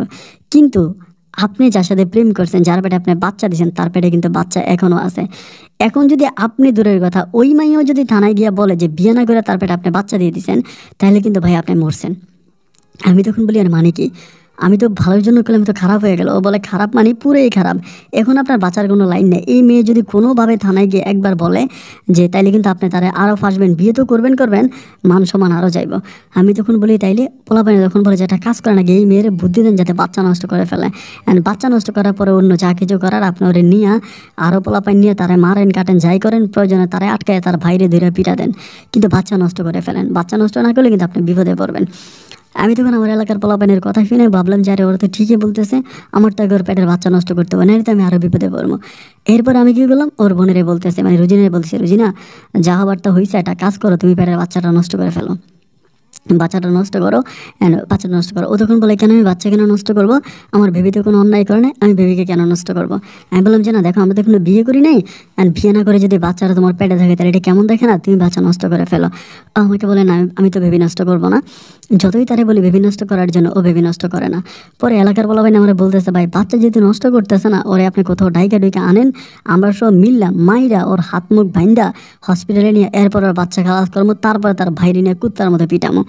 এলাকার বলা ভাই আমার এটা বলার পর আমি তখন বললাম যে ঠিক আছে তাহলে এটাই করবো। কিন্তু যখন আমি আগে রুজিনারে বলছি যে বাচ্চা নষ্ট করার জন্য, বাচ্চা নষ্ট করে না, যখন আমি ওরা বললাম যে চলো তুমি আর আমি মিলে একটা সিনেমা দেখতে যাবো অমুক জায়গায় যাবো, ও তখন আর আমার সাথে ওইখানে যাইতে রাজি হয় না। আমাকে বলে আমি তোমার সাথে গেলে তুমি আমার বেবিটারে নষ্ট করে দিবা, আমার পেটে একটা আঘাত করবো, আমার বাচ্চা নষ্ট করবো, তুমি আমাকে বাচ্চা নষ্ট করার জন্য নিতে চাচ্ছ। মানে আমি যে প্ল্যানিং করি ও সেম প্ল্যানিংয়ের কথা আমার বইলা দেয়।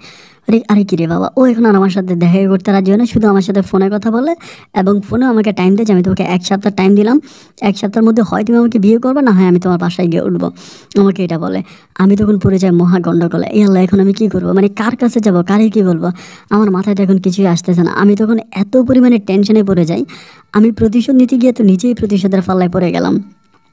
এবার আমি চিন্তা করতেছি কি করা যায়, কার কাছে বলা যায়, কাকে বলা যায়। আমার মাথায় আর কিচ্ছুই আসতেছে না। আমি প্রচণ্ড রকম কান্নাকাটি করি, টেনশনে পড়ে যাই। এবং রোজিনা আমাকে বারবার বলতেছে যে আপনি আমাকে বিয়ে করবেন নাকি আমি বাসায় আসবো, আমাকে ধমক দেয়। আর যদি বাসায় চলে আসে তাহলে তো আমার মান সম্মান সব কিছু গেল। এইবার আমি তখন কী করলাম, আমার মাকে ব্যাপারটা আমি বললাম যে মা, আমি তো একটা ভুল করে ফেলছি, একটা অন্যায় করে ফেলছি। এখন আমি তো বুঝতে পারতেছি না যে আমি কিভাবে কী করবেন, তুমি আমাকে হেল্প করো। আমি একটা মহা ঝামেলায় পড়ে গেছি। আমার মা তখন আমাকে বলতেছে কী ঝামেলা, কী হয়েছে। দেন আমি তখন মায়ের কাছে সব ঘটনাগুলো খুলে বললাম যে মা, এমন এমন ঘটনা, আমি তো রোজিনারে এমনি এমনি রোজিনার সাথে সম্পর্ক করছি ওর ভাইয়ের উপরে প্রতিশোধ নেওয়ার জন্য, কিন্তু মা এমনি এমনি ঘটনা ঘটে, রোজিনার পেটে তো বাচ্চা। এই বলার পরে আমার মা তখন বলতেছে আল্লাহ তুই এটা কী করলি, এটা তুই কেমন কাজ করলি, এখন কি হবে। আমি তখন বললাম এখন কি হবে এটা আমি জানি না, তুমি জানো এটা কী হবে না হবে, আমি তো কিছুই বুঝতে পারতেছি না। মা আমাকে বলে এটা তুই একটা কাজ করলি, এখন এই মেয়ে যদি থানা পুলিশ করে আমার বাড়ি আসে তাহলে তোর কী হবে। আমি বললাম যে আমি জানি না আমার কী হবে, আমার মাথায় কোনো কিছুই কাজ করতেছে না, আমি পুরো পাগল হয়ে গেছি মা, আমি খুব কান্নাকাটি করতেছি। আমার মা তখন আমাকে বলতেছে ঠিক আছে তুই একটা কাজ কর, তুই যেমনি পারো সেটা থেকে বের হয়ে যা, তুই তোর খালাম্মার বাড়িতে চলে যা, আমাকে এটা বলে। আমি তখন বললাম যে খালাম্মার বাড়িতে গেলে কী হবে, মা বলে তোর খালাম্মার বাড়িতে যা।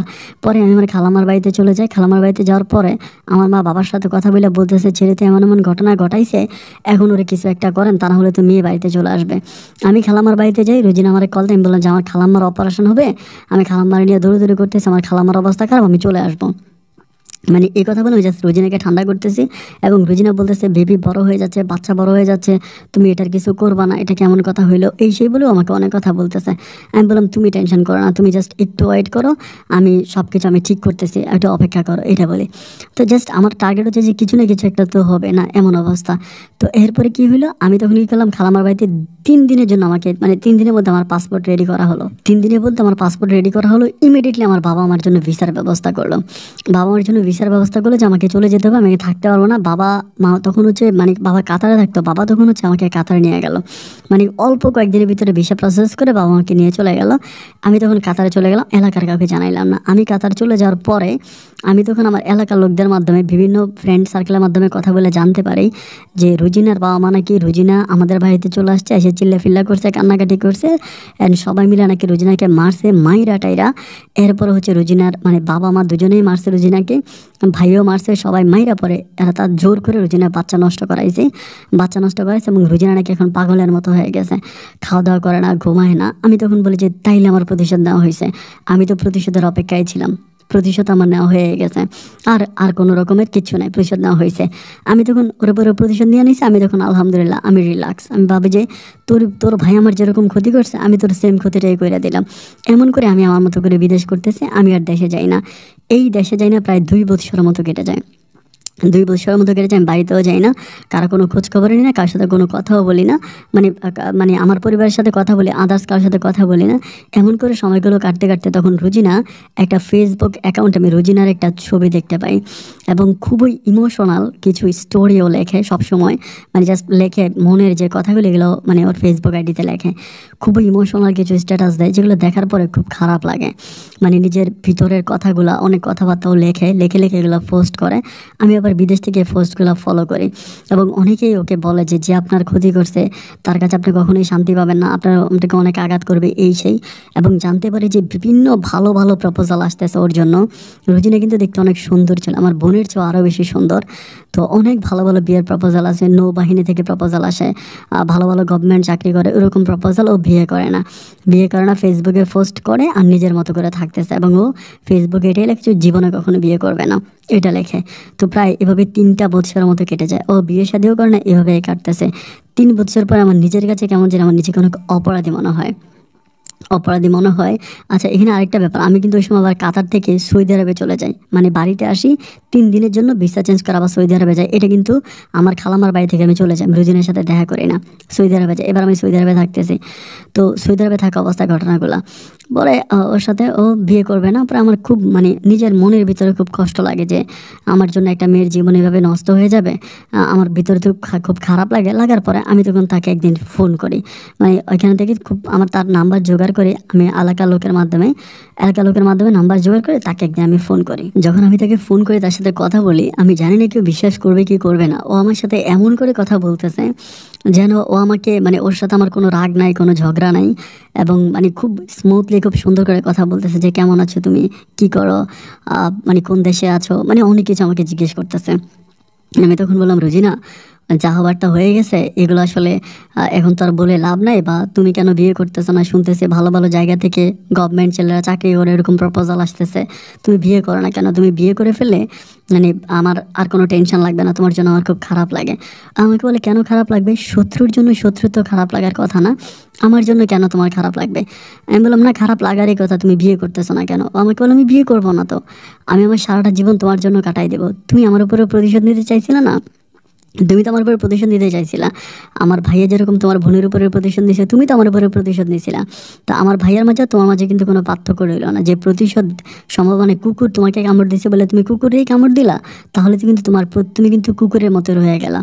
তো যাই হোক, আমি এসব কিছু বলতে চাই না, আমি তোমাকে রেসপেক্ট করি, তোমাকে ভালোবাসি, এবং এই ভালোবাসাটা আমার সারা জীবন থাকবে। আমি মরে যাব, তারপরেও অন্য কোনো ছেলেকে বিয়ে করব না, এবং জীবনের বাকিটা সময় আমি তোমার জন্য কাটাই দেব। আমি তোমার জন্য অপেক্ষা করবো একেবারে মৃত্যু পর্যন্ত। আমার ভিতরে তখন নিজেকে অনেক বেশি অপরাধী বোধ মনে হলো। আমি তখন বললাম যে, রুজিনা, এটা তুমি কেমন কথা বলতেছো? তুমি এটা ঠিক করতেছো না, তোমার বিয়ে করা উচিত, তোমার বিয়ের বয়স হয়েছে, তুমি বিয়ে করবা, এবং তোমার বিয়ের বয়সে চলেও গেছে, তোমার মতো বেশ বয়সী মেয়েরা এখন ছেলে মেয়ে কোলে নিয়ে হাঁটতেছে, সেখানে তুমি বিয়ে করতেছো না। ও আমাকে বলে, আমি করবো না তো বিয়ে, আমি বিয়ে করবো না, আমার জীবন আমি বিয়ে করবো না, বিয়ে ছাড়াই আমি সারা জীবন থাকবো। এটা বলে ও প্রচণ্ড রকমের কান্নাকাটি করে। আমার নিজের ভিতরে তখন খুব খারাপ লাগা কাজ করে যে এরকম কান্নাকাটি করে, এবং মাঝে মাঝে ফোন করে এমন সব কথাবার্তা বলে, তো নিজের মনটা অনেক বেশি খারাপ হয়ে যায়। আর প্রবাসে থাকি তো সারাক্ষণই মনটা একটু আনচান করতে থাকে, মনের ভিতরে অনেক রকমের কষ্ট কাজ করে, দুঃখ কাজ করে। তারপর যখন ও এরকম করে অলওয়েজ দুঃখের কথাবার্তা বলে, এগুলো বলে, তখন মানে নিজের অনুভূতিতে কেমন যেন অনেক আঘাত লাগে, কষ্ট লাগে। আমি তখন চিন্তা করেছি, ওকে আমি এইসব থেকে কীভাবে বের করতে পারবো, একটা ভালো প্ল্যাটফর্মে, একটা ভালো জায়গায় আমি কীভাবে আনতে পারবো। আমি তখন চিন্তা করি, ওর সাথে আমি সবসময় কথা বলবো, কথা বলে বলে ওকে আমি ভুলাবো, এবং একটা সময় ওকে ভালো একটা জায়গায় নিয়ে আসবো। এটা মনে করে আমি তখন ওর সাথে অলওয়েজ কথা বলতাম, সবসময় ফোন দিতাম, কথা বলতাম যে তুমি টেনশন করো না, মানে তুমি বিয়ে করে ফেলো, এটা সেটা বলে যখন কথা বলতাম, অনেক দিন এভাবে প্রায় 1 থেকে 1.5 মাস পর্যন্ত তার সাথে কথা বলতে বলতে তার প্রতি জেনে আমার কেমন একটা ভালো লাগা কাজ করতে শুরু করে, মানে অনেক ভালো লাগা কাজ করতে শুরু করে। মানে আমি ওকে একরকম আবার আগের মতো করে ভালোবেসে ফেলি, ওর প্রতি আমি দুর্বল হয়ে যাই। যখন দুর্বল হয়ে যাই, ওর সাথে কথা বলতেছি, অলওয়েজ কথা বলতে বলতে তখন আমি ওকে, মানে আমি নিজেকে নিজে বুঝাইলাম যে যাই হোক, যা হবার তা হয়ে গেছে, আমার বন্ধু যেটা করছে আমি যদি সেটাই করি, এবং সেটাই তো আমি করেছি, আমি তো আমার বন্ধুর মতোই সমপরিমাণের অপরাধী হয়ে গেলাম। তো যাই হোক, রুজিনা জীবনটা আমি এভাবে নষ্ট করবো না, আমি ওকে নিয়ে আসবো, আমি ওকে বিয়ে করবো, এবং বিয়ে করে আমি ওকে সব কিছু থেকে আমি ওকে মুক্ত করে দিব। যা হবার তা হয়েছে, আমার বোনের তো বিয়ে হয়েছে, আল্লাহ তো আমার বোনকে অনেক সুখে রাখছে, আমার বোনের ঘরে বাচ্চা কাচ্চা আছে। এটা মনে করে আমি তখন রুজিনাকে পুনরায় আবার বললাম যে, রুজিনা, আমি আমার কৃতকর্মের জন্য তোমার কাছে অনেক ক্ষমা চাচ্ছি, আমার ভুল হয়ে গেছে, তুমি আমাকে মাফ করে দাও, আমি আর এগুলোর মধ্যে নাই, আমি তোমাকে বিয়ে করে একটা নতুন সংসার করব, তুমি তোমার আব্বু আম্মুর কাছে আমার বিয়ের ব্যাপারের প্রস্তাবটা তুমি দাও, দেখো তারা কি বলে। এটা বলার পর ও বলে, সত্যি তুমি আমাকে বিয়ে করবা? তুমি কি সত্যি বলতেছো নাকি দুষ্টামি করো? আমি বললাম, না না না, আমি দুষ্টামি করবো কেন, আমি সত্যিই বলতেছি, আমি তোমাকে বিয়ে করবো, কারণ আমাকে তো মানে আমার একটাই কথা যে তোমাকে আমার ভালো লাগছে, আমি তোমাকে বিয়ে করব, আর অতীতের সব মানে কৃতকর্মের জন্য আমি তোমার কাছে ক্ষমা প্রার্থী, তুমি আমাকে ক্ষমা করে দাও। ও তখন আমাকে বলে যে, আচ্ছা ঠিক আছে, তাহলে তুমি টেনশন করো না, আমি এটা করব। এটা বলে যে আমি আমার আব্বু আম্মুর সাথে কথা বলবো। তো ওই দিন আমি তার সাথে কথা বললাম। 3 দিন পরে ও আমাকে বলতেছে যে, দেখো খোকন, ব্যাপারটা এখন খুব ডিফিকাল্ট হয়ে গেছে, আমাকে এটা বলে। আমি বললাম যে কেন? ও আমাকে বলে, আমি আমার আব্বু আম্মুর সাথে বলছিলাম, মানে আমি নিজে বলি নাই, অন্য কাউকে দিয়ে আমি আব্বু আম্মুর সাথে কথা বলাই, দেখলাম যে আমার বাবা মা এটাতে কোনোভাবে রাজি না। আমার বাবা মায়ের কথাই একটা যে আমাকে মেরে ফেলবে, তারপরেও কখনো তোমার কাছে বিয়ে দেবে না, অ্যাটলিস্ট তোমার কাছে বিয়ে দেবে না। আমি তখন বললাম যে, এটা তুমি কেমন কথা বলতেছো, আমার কাছে কেন বিয়ে দেবে না? ও বলে যে, না, তোমার কাছে বিয়ে দেবে না, তারা আমার উপরে খুবভাবে রাগান্বিত, তারা আমাকে প্রয়োজনে কোনো রিক্সা ড্রাইভার, ভ্যান গাড়ি ড্রাইভারের কাছে বিয়ে দেবে, কিন্তু তোমার কাছে বিয়ে দেবে না। তো আমি তখন বললাম যে, ঠিক আছে, যদি আমার কাছে তোমাকে বিয়ে না দেয়, তো তুমি অন্য কোথাও বিয়ে করে ফেলো। বলে, না, আমি তোমাকে ছাড়া অন্য কোথাও বিয়ে করবো না, এতগুলো বছর যেহেতু করি না, জীবনের অন্য সময়টাও করবো না। আমি একটা তখন টেনশনে পড়ে যাই, আর এর মাঝে কিন্তু আমাকে ভালোবেসে ফেলি, মানে অনেক ভালোবেসে ফেলি। তো এখন আমি ওকে ছাড়তেও পারবো না, ওকে যে ছেড়ে দিব এইটাও আমার পক্ষে সম্ভব না, তাকে ছাড়াও তা আমার পক্ষে সম্ভব না।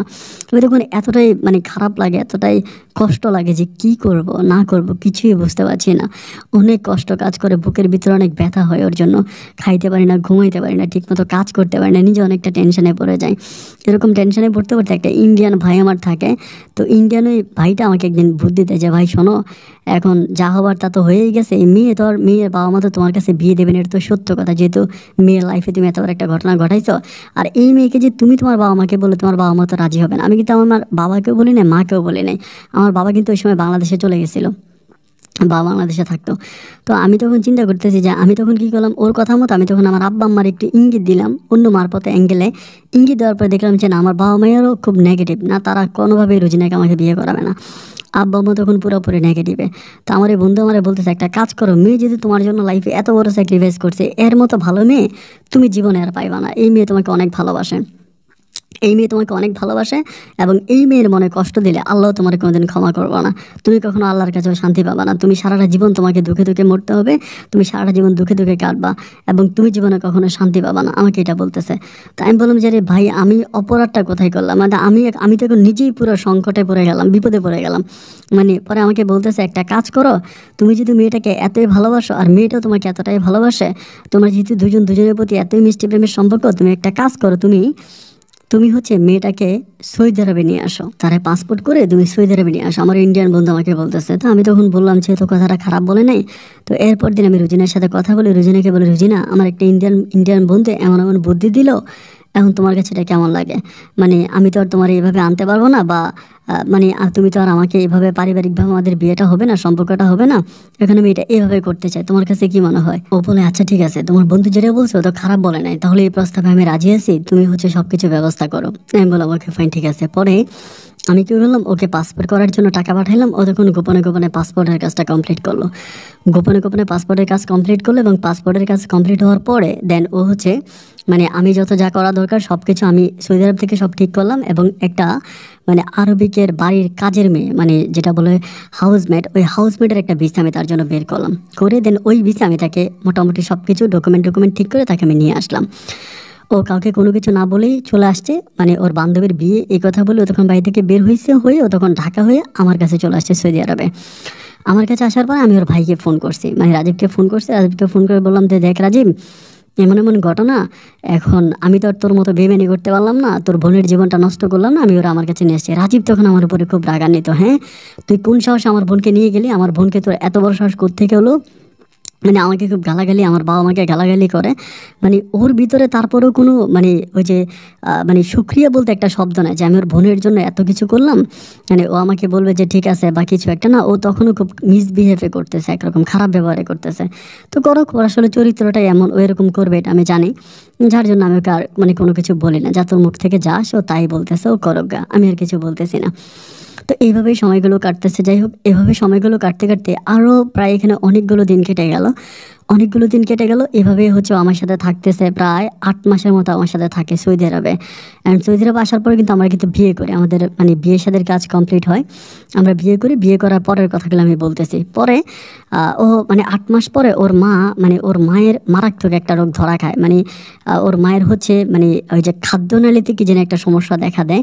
পরে ডাক্তার বলতেছে উনি আর বাঁচবে না। ওর মায়ের কথা বলতেছি আমি, এটা রুজিনার মায়ের কথা বলতেছি, বাঁচবে না। ডাক্তার বলে যে উনি আর বাঁচবে না, ওনার খাদ্যনালীতে এরকম সমস্যা হয়েছে, উনি আর বাঁচবে না। তো যখন বলে যে বাঁচবে না, তখন আমার কাছে খুব খারাপ লাগে, মানে অত্যন্ত খারাপ লাগে। যে যাই হোক, মানে ওর মার সাথে আমি মাঝে মাঝে ওদের বাসায় যাইতাম, ওর মামার সাথে খুব ভালো করে কথা বলতো।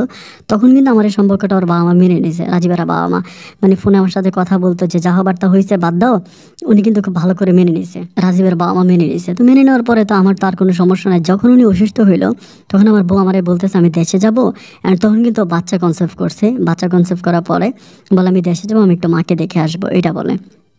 তো তখন কিন্তু আমার কোম্পানি থেকে আমার ছুটি নেওয়া সম্ভব না, কোম্পানি আমাকে ছুটি দেবে না। তো ও যখন ওভাবে বলে যে দেশে যাবে, আমি তখন বললাম যে ঠিক আছে যাও, তুমি গিয়ে তোমার আম্মুকে তুমি দেখে আসো। যাক, সব কিছু ঠিকঠাক হলো। হওয়ার পরে ও তখন দেশে যাবে, সব কিছু ওকে করে ও দেশে গেল। আমি কাগজপত্র ঠিক করে দিলাম। রাজীবের সাথে আমার মোটামুটি কথাবার্তা ভালো। রাজীবই তাকে ঢাকা থেকে রিসিভ করে বাড়িতে নিয়ে গেছে। নিয়ে যাওয়ার পরে ও এখানে রইলো। 8 থেকে 9 দিন পরে ওরা আমাকে নিয়ে হসপিটালে এখানে সেখানে ছুটি কিন্তু 15 দিন পরে চলে আসবে। 8 থেকে 9 দিন পরে ও আমাকে বলতেছে যে ওর ভাই নাকি ওর পাসপোর্ট নিয়ে গেছে, রাজীব নাকি ওর পাসপোর্ট নিয়ে চলে গেছে। আমাকে এটা বলে। আমি বলছি কেন, রাজীব তোমার পাসপোর্ট কেন নিল? ও বলে ভাই আমাকে যাইতে মানা করে। তো আমি বললাম যে আমরা বিয়ে করছি, আমরা এখানে সংসার করতেছি, তাইলে তোমার ভাই দিবে না কেন? আমি তখন রাজীবের সাথে কথা বলি, রাজীব তখন পুরো পোল্টি, মানে আগে যেরকম ভালো ছিল মধ্যে আবার খারাপ হলো, এবার আবার একই অবস্থা যে না আমি আমার বোনকে তোর কাছে যাইতে দিব না, তুই আমার বোনকে ভুলে যা। আমি তখন বললাম ভাই তুই কেমন কথা বলতেছিস, আমি তো কোনো অপরাধ করিনি, তোর বোনরে আমি বিয়ে করছি, আমি তো খারাপ ছিল না। ও বলেছে না আমার বোন তোর কাছে যাবে না। এই কথা বলে ও তখন পাসপোর্ট লুকিয়ে ফেলে, আমার বউরে আর পাসপোর্ট দেয় না, ওরে আর যাইতে দেয় না। ও পাসপোর্টের জন্য চিল্লা ফিল্লা করে কান্নাকাটি করে, ওরে আর পাসপোর্ট দেয় না। আমি ওর আব্বা আম্মার সাথে কথা বলি, তখন রাজীবের আব্বা আম্মা আমার পক্ষেও কথা বলে না, রাজীবের পক্ষেও কথা বলে না। আর আমার বাবা মা তো আমার সাথে কথা বলেই না, তারা আমার উপরে খুবই রাগান্বিত, আমার সাথে কথা বলে না। আমি তখন প্রচণ্ড রকমের চিন্তা ভাবনার মধ্যে পড়ে যাই, আরে এখন আমি কী করব, মাথায় তো কোনো কিছুই আসতেছে না। এইভাবে প্রায় 3 মাসের মতো কেটে যায়। 15 দিনের ছুটি নিয়ে ও যায়, 3 মাস কেটে যায়, ও আর আসে না। 3 মাস পরে মানে ওর জানি অন্যরকম, মানে কেমন জানি হয়ে যায়। 3 মাস পরে একবার নিজে আমাকে বলতেছে ও আসবে, ওনাকে ওর ভাইয়ের এখান থেকে পাসপোর্ট চুরি করছে। এটা বলে যে আমি পাসপোর্ট চুরি করছি, আর তুমি আমার টিকিট ওকে করে আমি আসবো, এটা আমাকে বলতেছে। এটা 3 মাস পরের কথা। আমি তখন বললাম যে ঠিক আছে আমি তোমার জন্য টিকিট ওকে করতেছি, তুমি আসো। আমি ওর জন্য টিকিট ওকে করলাম। ওই আগে যেরকম বাসা থেকে চুরি করছে এভাবে, তখন কিন্তু ওর পেটে বাচ্চা, মানে বাচ্চা হওয়ার কয়েকদিন আগের কথা, লাইক 1-1.5 মাস পরে বাচ্চা হয়ে যাবে এরকম অবস্থা, ওই প্রেগনেন্ট অবস্থায়। আমি কি করলাম, ওরে আমি তখন বললাম যে ঠিক আছে তুমি আবার আসো। আমি সব কিছু ওকে করে দিলাম। ও সৌদি আরব থেকে বাচ্চা পেটেও আবার চলে আসলো, সৌদি আরব থেকে চলে আসলো। আর ওর যে কফিল ছিল ওই মালিকটা অনেক ভালো ছিল আর কি, অ্যারাবিক লোকটা অনেক ভালো ছিল, ওকে অনেক হেল্প করছে। যেহেতু পেটে বাচ্চা ছিল আসাটা একটু ডিফিকাল্ট ছিল, কাগজপত্র সব কিছু ওই মালিক ঠিক করে দিছে। আমি ওকে নিয়ে আসলাম। এখন নিয়ে আসার পরে ও জানি কেমন কেমন করে, মানে নিজের গায়ের মধ্যে নিজে চুলকায়, মানে কেমন কেমন জানি একটু আগের মতো নয়, অনেকটা চেঞ্জ, এরকম মাথা চুলকে এরকম করে, আমি বুঝতে পারি না। যাই হোক আস্তে আস্তে বাচ্চা হয়, আমার একটা মেয়ে সন্তান হয়। একটা মেয়ে সন্তান হয়, মেয়ে সন্তানের আলহামদুলিল্লাহ বাবুটা হয় সৌদি আরবের একটা হসপিটালে হয় এবং সুস্থভাবে হয়, কোনো সিজার টিজার হয় না এরকম। কিন্তু বাচ্চা হওয়ার পরে আমি কেমন জানি ওর ভিতরে একটু আচরণ অন্যরকম দেখতে পাই। আচরণগুলো এরকম ছিল যে ও পায়ের নখ, হাতের নখ এগুলো ফেলতো না, ওর নখগুলো অনেক বড় বড় ছিল। বাচ্চাকে ধরতে গেলে মানে ওর নখ হচ্ছে বাচ্চার বডিতে ঢুকে যেত, বাচ্চা নরম ছিল তো বডিতে ঢুকে যেত। আমি তখন তারা বলতাম যে কী ব্যাপার তুমি বাচ্চার নখ, মানে নখ এরকম বড় বড় কেন, নখ কেন ফালতেছো না, নখ কেন ফেলো না? ও বলে মানে ও নিজের নখ ফেলতেছে না, ও আমাকে বলে যে আমি নখ ফেলবো কেন, মানে আমার সাথে যেন কেমন করে বিহেভ করে। তো এভাবে আরও 10-15 দিন কাটে। 10-15 দিন পরে আমি তো কাজে যাই, কাজ থেকে আসার পর আমি দেখি যে আমার বেবির গায়ে মানে বিভিন্ন জায়গায় এরকম বড় বড় নখের দাগ, নখ দিয়ে এরকম করে আঁকড়ে ধরলে যেরকম দাগ হয় না, এরকম আঁচড়ানোর দাগ আমার বেবির গায়ে দেখতে পাই। তো আমার বাচ্চাকে এই ধরনের দাগগুলো আসে কোত্থেকে? ওরে বলি, ও তখন কথা বলে না, মানে একটা জিনে ধরা ভূতে ধরা মানুষ যেরকম না একটু প্যারানর্মাল টাইপের, এরকম প্যারানর্মাল টাইপের আমার সাথে আচরণ করে। মানে একটা প্রশ্ন করলে আরেকটা রিপ্লাই করে এবং কথা বলে ঘুম ঘুম করে চেতে উঠে গরম হয়ে যায়, আমাকে মারতে আসে, আমার গলা চেপে ধরে খুব খারাপ বিহেভ করে, খুবই খারাপ বিহেভ করে। এমন অবস্থা আমি বুঝতে পারিনি যে কেউ এরকমটা কেন করতেছে। তো আমি তখন অনেক হুজুর কবিরাজ টবিরাজ দেখাই, সবাই বলতেছে যে ওর বাংলাদেশের ভাই নাকি ওর মাথার চুল আর নখ দিয়ে কি জানি তাবিজ করে দিছে এবং এই জন্য আর ওকে কিসের মাংস জানি খাওয়াই দিছে, এই জন্য ওর এমন অবস্থা। এটা মানে আমার এখানে সৌদি আরবের অনেক কবিরাজ থাকে, আফ্রিকান কবিরাজ। আমি আফ্রিকানদের সাথে কথা বলে আফ্রিকানরা আমাকে এই কথাটা বলে যে এরকম এরকম করছে। তো তারা তাবিজ মানে তারা ওষুধ টষুধ দেয় না, তাবিজ তোমার দিতে আসে, এগুলো আমি ওরা পড়াই দিয়েছি কিন্তু কোনো কাজ হয় না। এইভাবে প্রায় 7 মাসের মতো কেটে যায়, আমার বাচ্চাটা সহ 7 মাস কাটে। 7 মাস পরে মানে বাচ্চাটা তখন মোটামুটি একটু বড় হয়, মানে 7 মাসের বাচ্চা তো বুঝতেই পারেন। 7 মাস পরে হঠাৎ করে একদিন আমি আমার বাসায় এসে দেখতেছি যে ও আমার বাসায় নাই। ও আমার বাসায় নেই। আমি কাজ থেকে এসে দেখি রাতের বেলায় ও নাই, মানে বাসার দরজা খোলা, আমি দরজা দেখে ভিতরে ঢুকে গেলাম, ও ভিতরে নাই। সিসি ক্যামেরায় দেখতেছি যে ও বাচ্চা নিয়ে বেরিয়ে গেছে, মানে বেবিটা নিয়ে ও বেরিয়ে গেছে। সিসি ক্যামেরায় যেটা ফুটেজ আসলো যে ও বাচ্চা নিয়ে বেরিয়ে গেছে, রাস্তায় চলে গেছে, মানে ট্যাক্সি করে চলে গেছে। পরে আমি ওরে খুঁজতেছি, ওরে পাই না, ওরে কোথায় চলে গেলে ওরে পাওয়া যায় না। এবং আমি ওর পাসপোর্ট নাম্বার দিয়ে এয়ারপোর্টে চেক করি যে বাংলাদেশেও যায় না, কোথাও যায় না, ওরে পাই না। আর এই কয়েকদিন ধরে কিন্তু ও খুব পাগলামি, মানে অনেক পাগলামি করছে, এত যে পাগলামি করছে বলার মতো না। ও নিজের গায়ে নিজে আঙ্গুল দিয়ে আশ্রাইতো, নিজের গায়ে আশ্রাইতো, বাবুর গায়ে আশ্রাইতো এবং খাবার খাইলে ওইরকম মুড করে করে খাবার খাইতো। একেবারে একটা জিনে ধরা মানুষের মাঝে যে ধরনের সিনড্রোমগুলো থাকে সম্পূর্ণ রকমের সিনড্রোমগুলো ওর মাঝে ছিল, একেবারে জিনে ধরা ভূতে ধরা মানুষের মতো ওর আচরণগুলো ছিল। আমি তখন বুঝতে পারি না ওই রকমটা কীভাবে করলো। এবং একটা সময় ও তখন হঠাৎ করে ওরে আর আমি পাই না, না পাই প্রায় 1 মাসের মতো কাটে গেল, ওরে পাওয়া যায় না। পরে আমি বাধ্য হয়ে আমার মাকে ব্যাপারটা ফোন করে বলি যে মা এমন এমন ঘটনা হতো, বাচ্চারা আমার এখান থেকে চলে গেছে। আর ওরে তো আমার মা বলতেছে, আরে মেয়েরে তুই নিবি কেমনে? ওর বাপ মায়ে আর ওর ভাই মিলা এমন তাবিজ এই মেয়েরে করছে, ও তো পাগল হয়ে গেছে। ও যা করতেছে ওর ভাইয়ের ইয়েতে করতেছে, পুরো পাগল হয়ে গেছে। আমি তখন বললাম গেল কোথায়? মা বলে তো মনে হয় জিনেরা নিয়ে গেছে। মা তখন বাংলাদেশে অনেকগুলো কবিরাজের কাছে যায়, হুজুরের কাছে যায়, সবাই বলে জিনেরা নাকি ওরে আর ওর বেবিটাকে নিয়ে গেছে। আমি আফ্রিকান অনেকগুলো কবিরাজের কাছে আমার এই স্টোরি বলে সবাই বলে যে জিনেরা নিয়ে গেছে, জিনেরা তোর বউ আর বাচ্চা নিয়ে গেছে। তো জিনেরা আমার বউ আর বাচ্চা নিয়ে চলে গেল, কোথায় গেল আমি তো কিছুই বুঝতে পারি না, আমি আর পারি না। পরে মা আমাকে বলে সাবধান, ওই মেয়ে যে চলে গেছে এটা তার বাপ মায়ের জানাস না, তার বাপ মায়ের যদি জানাস উল্টা তার বাপ মা এখন আরও রাইগা যাবে, আমার উপর আরও মামলা টামলা দিবে, আমার আরও বিপদে ফেলাইব। ওরা জানে মেয়ে তোর কাছে আছে, মেয়ে তোর কাছে আছে, এভাবেই তুই আর এটা বলিস না কিছু। ও দেশে আসার মানে আমার কাছে আসার পর ওর বাপ মাকে ফোন করে বলছে বাচ্চা হয়েছে, সেটাও বলছে। তো আমি আর ওর বাপ মাকে কিছু বলি না, এখন আমি আর দেশেও যাই না, মানে আমি ওরেই খুঁজতেছি আর দেশে যাই না। পাক্কা 4টা বছর আমার জীবনে কেটে যায়, 4 বছর আমি দেশে যাই না, মানে কোনোভাবেই দেশে যাই না। আমি আব্বা আম্মাকে টাকা পয়সা দিয়েভাবেই চলতেছি। 4 বছর পরে আমার মা খুব কান্নাকাটি করতেছে যে তোর বয়স হয়ে গেছে, তুই বুড়ো হয়ে গেছিস। আর এই 4 বছরে ওর বাপ মা কিন্তু আমাকে অনেক কল দেয় যে ওর সাথে কথা বলার জন্য, মানে আমাকে কল দেয়, আমি বলি যে ও আপনাদের সাথে কথা বলবে না। এবারে ওর ভাইও কল দেয় যে আপনি একটু রুজিনার সাথে কথা বলি, রুজিনারে ফোন দেয়, বললাম যে রুজিনা তোর সাথে কথা বলবে না, মানে রুজিনা তো আমার কাছে নাই, আমার সাথে কথা বলবে না। আমি তো দেশেও যেতে পারি না, কারণ দেশে গেলে আমি রুজিনাকে কই রেখে যাবো বা তারা আরও ক্ষতি করবে, এই জন্যই দেশে যাচ্ছি না মূলত। 4 বছর পরে আমার এলাকার এক লোকের মাধ্যমে আমি খবর পাইলাম যে রুজিনা আর রুজিনার বাচ্চা নাকি ঢাকাতে আছে। এরকম একটা খবর আন্দা আমি পাইলাম। খবরটা পাওয়ার পর তো আমি পুরো মানে একদম সাঁতরায় গেলাম যে কী ব্যাপার, বাচ্চা বাচ্চা ঢাকাতে, মানে আমি তখন এটা শোনার পর মারে বললাম, মা বলে এরকম একটা আপাস তো আমিও পাইছি, ওরা নাকি ঢাকাতে বিয়ে দিছে। আমি বললাম ও কোথায়, ও গেল কীভাবে? আমি তখন এগুলো পাওয়ার পরে আমার কফিলটার কিছু না বলে আমি তখন বাংলাদেশে গেছি। বাংলাদেশে আমি ঢাকাতে গেছি গোপনে, আমার আব্বা আম্মারা ঢাকাতে ডাকছে। ডাকার পরে রুজিনাদের ঘরে একটা মহিলা কাজ করে, আমি মহিলার নামটা না বলি, ওই মহিলার মাধ্যমে আমি জানতে পারলাম যে রুজিনার বাপ মায় বিয়ে দিছে ঢাকাতে অমুক জায়গায়। ঠিকানা অনুসারে আমি তখন ওইখানে যাই। ওইখানে যাওয়ার পর আমি জানতে পারি যে হ্যাঁ, ওইখানে রুজিনাকে বিয়ে দিছে এবং এখানে আমার মেয়ের সন্তানটা আছে। এটা প্রায় 4.5 বছর পরের কথা বলতেছি। পরে আমি যখন জানতে পারার পরে আমি তখন আমার বাপ মায়ের বললাম যে এমন এমন ঘটনা। আমি তখন বাড়িতে যাইতে এলাকাতে গেলাম।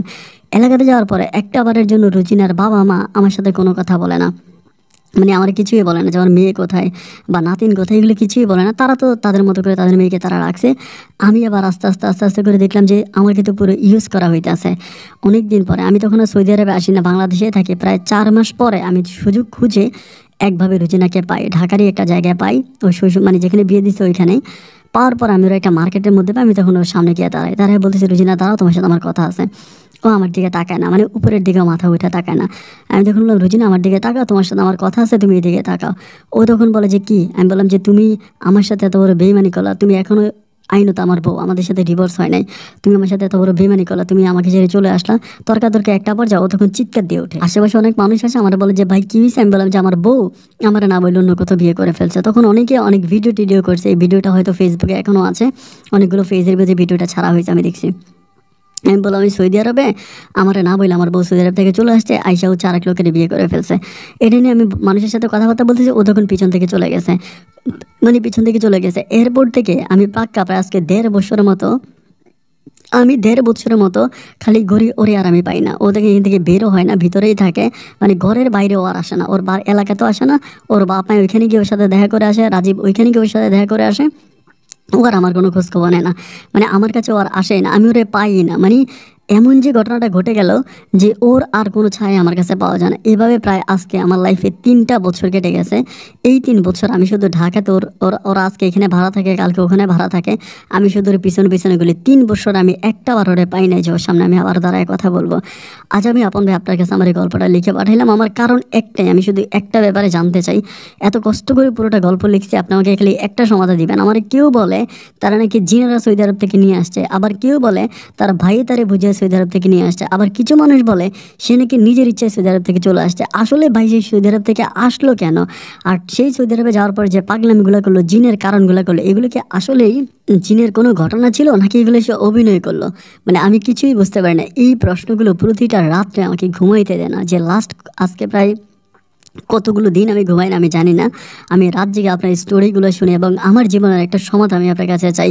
ভাই আসলে মূলত আমার লাইফের মানে ঘটনাটা কি হয়েছিল আমার জীবনে, মানে আপনি একটু আমাকে সমাধান দিবেন প্লিজ। আমাকে একটু বলবেন যে আমি এখন কি করতে পারি বা আমার জীবনের ঘটনাগুলো এরকমটা কেন ঘটলো। আমার বউ আসলেই পরিস্থিতির শিকার ছিল নাকি অভিনয় করে গেল? যদি পারেন আমাকে এই প্রশ্নের জবাবটা দিবেন, আর যদি সম্ভব আমার গল্পটা তুলে ধরবেন। ভালো থাকবেন ভাই, আসসালামু আলাইকুম।